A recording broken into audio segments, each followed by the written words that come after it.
नमस्कार, बहुत बहुत स्वागत है आप सभी का राजपथ टीवी पर और मैं हूं आपके साथ सपना ठाकुर। आज का हमारा मुद्दा है जीएसटी जो कि अभी हाल ही के दिनों में जीएसटी में फेरबदल हुआ है, जिससे कि अब आम जनता को इसकी मार झेलनी पड़ रही है, जिसको लेकर के व्यापारी भी काफी प्रदर्शन कर रहे थे और उन्होंने भी काफी विरोध किया है कि जीएसटी में इतने ज्यादा फेरबदल एक साथ कैसे हुए, जो कि आम जनता पर इसका सीधा प्रभाव पड़ रहा है और लोग काफी नाराज भी नजर आ रहे हैं कि सरकार ने जीएसटी में इस बार इतना ज्यादा फेरबदल कैसे कर दिया। तो वही जीएसटी को लेकर के इसमें तमाम बड़ी जानकारी के लिए हमारे साथ समाजवादी पार्टी के वरिष्ठ नेता रविदास मेहरोत्रा जी जुड़ चुके हैं। रविदास जी, आपका बहुत बहुत स्वागत है राजपथ टीवी पर। जी, आज हम आपसे जानना चाहते हैं और साथ ही जनता भी जानना चाहती है कि सरकार द्वारा जो जीएसटी में बड़ा फेरबदल किया गया है उसे आप कैसे देखते हैं? केंद्र की सरकार ने जो जीएसटी लगाई है इससे महंगाई और अधिक बढ़ेगी।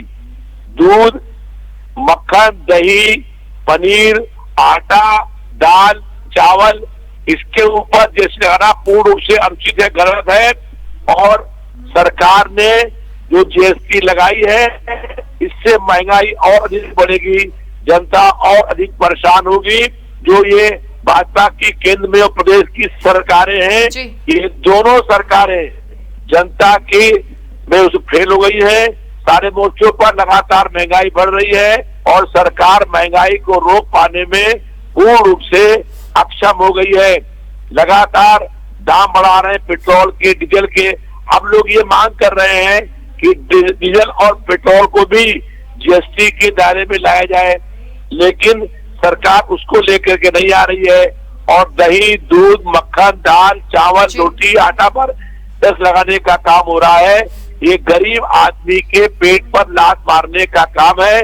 जनता इसको बर्दाश्त नहीं करेगी और 2024 में इनको गंभीर परिणाम भुगतने पड़ेंगे और केंद्र से में ये सरकार हटेगी और गैर भाजपाई सरकार बनेगी। जी रविदास जी, आपसे अगला प्रश्न ये है कि इस वक्त जो जीएसटी में बड़ा फेरबदल हुआ है उस पे मतलब व्यापारियों पे इसका असर सीधा पड़ रहा है या फिर आम जनता पे, किस पे ज्यादा असर पड़ेगा? इसका बोझ सबसे ज्यादा किसे झेलना पड़ेगा? इस पर जो मेन आम जनता है उसके ऊपर असर पड़ेगा, क्योंकि व्यापारी दिक्कत में तो आएगा, लेकिन व्यापारी जनता से जीएसटी वसूल करेगा और वसूल करने के बाद सरकार को देगा, तो व्यापारी परेशान होंगे, लेकिन असर जनता पर आएगा। जनता की जेब से ये पैसा निकलेगा और फिर व्यापारी इसको पूरा रिकॉर्ड बनाएगा, उसको जमा करके आएगा सरकारी खजाने में, तो व्यापारी परेशान भी होगा और जनता की जेब से पैसा जाएगा और जो गरीब आदमी में है वो और अधिक परेशान होगा। जो एक समय लोग खाना खाते हैं उनको एक समय भी अब भरपेट भोजन नहीं मिलेगा और देखिए कैसे त्राही तरह बचेगी। ऐसे ही हालात पहले लंका में शुरू हुए थे, जो आज हालात लंका में बढ़े हैं वैसे हालात भारत में भी बनने का काम हो रहा है। जो बुरी तरीके से महंगाई की मार से परेशान है, आम आदमी का जीवन दुभर हो गया है। जी, अगला प्रश्न आपसे ये है कि जैसे केंद्र की सरकार ने 12% से डायरेक्ट 18% जीएसटी बढ़ा दी है, तो इसकी मार जनता को सीधे झेलनी पड़ रही है और कई गुना ज्यादा झेलनी पड़ रही है, तो इसके लिए अब विपक्ष क्या तैयारी कर रहा है? ये जीएसटी की सीधी मार जनता के ऊपर पड़ेगी, जो है जनता टैक्स के रूप में सरकार को देगी और जो व्यापारी है वो उसका हिसाब किताब रखेगा, उसको परेशानी पड़ेगी। तो व्यापारी और जनता दोनों परेशान है। इस केंद्र की सरकार ने कुछ नए टैक्स लगा दिए हैं और कुछ टैक्सों में बढ़ोतरी करने का काम किया है। ये जो देश केंद्र की सरकार है ये बड़े पूंजीपतियों को लाभ पहुंचाने का काम कर रही है। इसको गरीब आम जनता से कहीं कोई मतलब नहीं है। गरीब जनता और मध्यम वर्ग के लोग बुरी तरीके से परेशान हो गए हैं और महंगाई की मार से त्राही कर रहे हैं। कई जगहों के ऊपर महंगाई से परेशान होकर के लोग आत्महत्याएं करने का काम कर रहे हैं।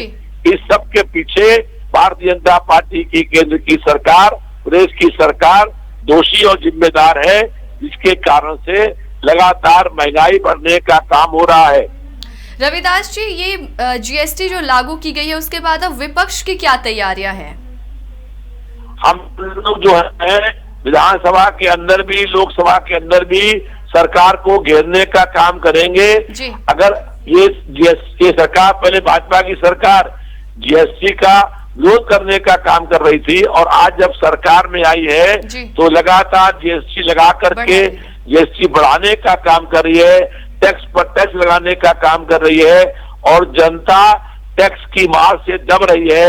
हम लोग सड़क से लेकर के विधानसभा के अंदर तक इस मुद्दे को उठाएंगे और संघर्ष करने का काम करेंगे। सरकार के खिलाफ जनता में बहुत भयंकर रूप से आक्रोश व्याप्त हो गया है। जो लगातार महंगाई बढ़ रही है, इससे जनता बहुत परेशान है और 2024 में जब चुनाव लोकसभा के होंगे तो जनता भारतीय जनता पार्टी को सबक सिखाने का काम करेगी। दिल्ली में अब ये सरकार जाने वाली है, भाजपा जान गई है कि केंद्र की सरकार जाने वाली है, इसलिए जनता के ऊपर कर का बोझ लादने का काम कर रही है। बड़े बड़े पूंजीपतियों को लाभ देने का काम कर रही है। पूरा देश बेच दिया गया है, कहीं LIC बेच दिया गया, ट्रेन बेच दी गई, एयर फ्लाइट बेच दी गई, एयरपोर्ट बेच दिए गए, सब कुछ बेचने की तैयारी हो रही है और एक तरफ जनता को जो है महंगाई की मार से जो है परेशान करने का काम हो रहा है। इसके खिलाफ हम लोग लगातार हर मोर्चे पर संघर्ष करने का काम करेंगे। अभी जन्माष्टमी कुछ ही दिनों में आने वाली है और अब जीएसटी पर, क्योंकि दूध, दही, छाछ, इन सब पे जीएसटी भारी मात्रा में लगा दी गई है, इसको लेकर के अखिलेश यादव ने ट्वीट भी किया है, तो इस पे आपका क्या कहना है? देखिए, जो दूध होता है ये गाय का दूध बच्चे पीते हैं, तो भाई छोटे जो मासूम बच्चे हैं उनका दूध छीनने का काम सरकार कर रही है। जब दूध महंगा होगा तो बच्चों को दूध कैसे मिलेगा? दही महंगा होगा, पनीर महंगा होगा। हम लोग तो भगवान श्री कृष्ण जी की जन्माष्टमी आने वाली है, जन्माष्टमी भगवान श्री कृष्ण जी का भोग लोग लगा नहीं पाएंगे, तो ये सरकार जो है वो गरीब छोटे बच्चों के मुंह का दूध छीन रही है और भगवान को चढ़ाते जो दूध प्रसाद है उसको भी छीनने का काम कर रही है। तो भारतीय जनता पार्टी के सरकार में सब लोग परेशान हैं। ये केवल कहने के लिए कहती है, इनसे पूछिए, इनको मालूम नहीं है कि रामराज कहते हैं, रामराज लाएंगे। राम जी ने जब वो बने थे राजा, सबसे पहले काम किया था कि 5 साल तक कोई टैक्स नहीं लेंगे और ये लोग जो है लगातार हर महीने टैक्स बढ़ाने का काम करते हैं। तो ये भारतीय जनता पार्टी की सरकार में कथनी और करनी में जमीन आसमान का अंतर है।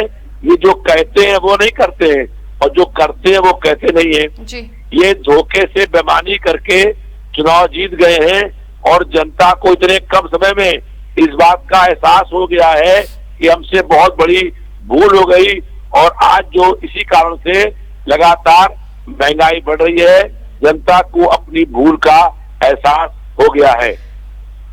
अब आपसे अगला प्रश्न ये है कि अभी ईडी ने जो समन जारी किया था, सोनिया गांधी को, और उसके बाद सोनिया गांधी वहां नहीं पहुंच पाई थी। नेशनल हेराल्ड मामले में ईडी ने राहुल गांधी को भी समन जारी किया था, सोनिया गांधी को भी किया था, जिसपे कि कांग्रेसी काफी हद तक प्रदर्शन करने पहुंच गए थे। उन्होंने काफी प्रदर्शन भी किया, तो विपक्ष की तरफ से आप इसे कैसे देखते हैं? देखिए, कांग्रेस पार्टी का कोई जन आधार नहीं है जी। जब देश आजाद हुआ था तो महात्मा गांधी जी ने कहा था कि कांग्रेस पार्टी को खत्म करिए। तो आज वो समय आ गया है कि कांग्रेस पार्टी को अपने आप खुद ही चाहिए कि भंग कर दे। जो पार्टी 3 साल में अपना राष्ट्रीय अध्यक्ष नहीं तय कर पाई, इसका कोई जन आधार नहीं है, ना उसका कोई वो मतलब रह गया है। इसलिए कांग्रेस पार्टी का कहीं कोई जन आधार नहीं है। उनके चुनाव हुए विधानसभा के अंदर, उत्तर प्रदेश के अंदर, और राहुल गांधी एक दिन यहाँ आए नहीं, सोनिया गांधी आई नहीं, एक दिन भी एक मीटिंग करने नहीं आई। तो कांग्रेस पार्टी का जन आधार खत्म हो गया है, इसके पास कोई आधार नहीं है। अब चाहिए कांग्रेस पार्टी को कि अपनी पार्टी को भंग कर दे। मतलब अब कांग्रेस पार्टी को अपनी पार्टी को भंग कर देना चाहिए, क्योंकि उनका कोई जन आधार नहीं है, कोई भी अध्यक्ष सामने नहीं आ रहा है। राष्ट्रपिता महात्मा गांधी जी ने जब देश आजाद हुआ था तो ये कहा था कि अब जो है आजादी के लिए पार्टी बनी थी, आजादी मिल गई है, अब इस कांग्रेस पार्टी को खत्म कर रही है। लेकिन उन्होंने आजादी को भुनाने का काम किया। आज जो है 74 साल के बाद कांग्रेस पार्टी का कहीं कोई वजूद नहीं रह गया है, और इसलिए जो है वो आज 3 साल में वो अपना राष्ट्रीय अध्यक्ष तय नहीं कर पाए हैं। पता नहीं कौन प्रदेश का अध्यक्ष है, कौन कहाँ है। इसलिए कांग्रेस पार्टी जो है जन आधारहीन पार्टी हो गई है। 3 साल में कांग्रेस पार्टी अपना अध्यक्ष नहीं घोषित कर पाई है, और इनका जो विधानसभा चुनाव चले थे उसमें भी कोई बड़ा चेहरा सामने नहीं आ पाया था, और ना ही उन्होंने किसी से बैठक की। तो इसके बाद जो अब कांग्रेस को ईडी का समन जारी किया गया है, राहुल गांधी को, सोनिया गांधी को ईडी का समन जारी किया गया है, जिसमें कि वो ईडी के सामने भी पेश नहीं हुए थे। उसके बाद अब बड़ा मुद्दा ये है कि नेशनल हेराल्ड मामले को लेकर के जब ये ईडी के सामने समक्ष पेश नहीं हो पाए, तो क्या कुछ इनका इंक्लूमेंट मतलब हो सकता है इसमें?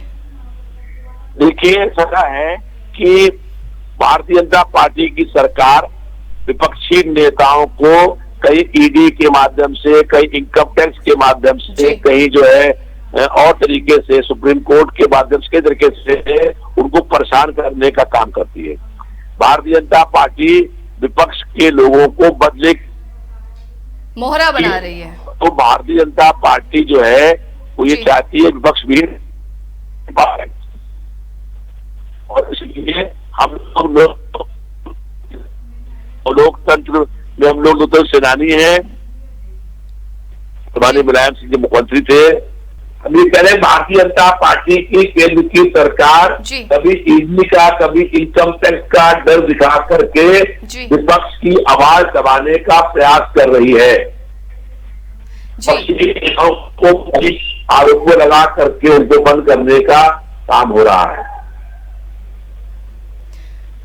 तो आपने अभी सुना रविदास मेहरोत्रा जी को, जो कि समाजवादी पार्टी के वरिष्ठ नेता हैं। तो इन्होंने आपको जीएसटी के बारे में भी बताया, और साथ ही ईडी द्वारा जो सोनिया गांधी को समन पेश किया गया था और कांग्रेस का जो प्रदर्शन था उसके बारे में बताया, और पक्ष विपक्ष के जो भी राजनीति चल रही है उसको लेकर भी उन्होंने काफी टिप्पणी की है। तो ये आपने जाना कि जीएसटी में जो अभी फेरबदल हुआ है उसमें कितना बड़ा लोगों को नुकसान हो सकता है, और साथ ही व्यापारी और आम लोगों पर इसका कितना प्रभाव पड़ेगा। रविदास जी, आपका बहुत बहुत धन्यवाद तमाम जानकारी के लिए।